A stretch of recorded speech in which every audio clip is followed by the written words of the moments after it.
السلام علیکم، چینل کو سبسکرائب کریں۔ ایک حکایت ایک سبق۔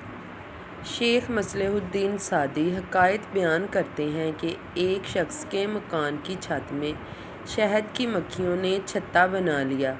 ایک دن اس شخص نے ارادہ کیا کہ اس سے پہلے کہ یہ شہد کی مکھیاں نقصان پہنچائیں، یہ چھتا توڑ دینا چاہیے، لیکن اس کی بیوی نے مخالفت کی۔ بیوی نے کہا کہ یہ کسی طرح بھی مناسب نہیں کہ شہد کی مکھیوں کا چھتا توڑ کر انہیں بے گھر کیا جائے۔ اپنی بیوی کی بات سن کر وہ شخص اپنے ارادے سے باز آیا اور کاروبار کے سلسلے میں شہر سے باہر چلا گیا۔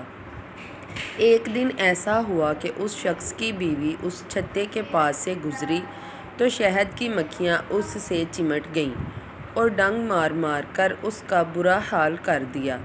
شوہر گھر لوٹا اور اپنی بیوی کی یہ حالت دیکھی تو کہا، اب کیوں فریاد کرتی ہو؟ اگر تم مخالفت نہ کرتی تو میں ان موذی مکھیوں کا کب کا صفایا کر چکا ہوتا۔ یاد رکھ اے نیک بخت، بروں پر رحم کرنا اچھوں پر ظلم کرنے کے برابر ہے۔ عقل مندی کا تقاضا یہ ہے کہ سانپ کو دیکھتے ہی اس کا سر کچل دیا جائے۔ شیخ سعدی کی اس حکایت کا مقصد یہ ہے کہ برائی کو ابتدا ہی میں نہ روکا جائے تو وہ آگے چل کر مزید فساد کا باعث بنتی ہے۔ اسی طرح کوئی انسان جس کے شر سے اللہ کی مخلوق کو مسلسل نقصان پہنچنے کا اندیشہ ہو تو اسے معاف کرنے کی بجائے سزا دینا زیادہ بہتر ہے، کیونکہ بسا اوقات مصلحت پسندی اور ظلم پر خاموشی سے جابر اور ظالم طاقتور ہو جاتے ہیں تو کمزوروں کا وجود خطرے میں پڑ جاتا ہے۔ لہٰذا برائی کے رستے پر چلنے والوں کی حوصلہ افزائی کرنے کی بجائے ان کی حوصلہ شکنی کی جانی چاہیے۔ عربی زبان کا مقولہ ہے، ظالم کو معاف کرنا مظلوم کے ساتھ ظلم ہے۔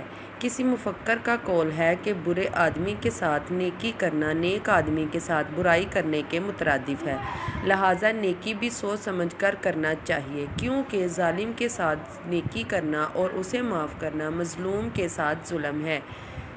ویڈیو کو لائک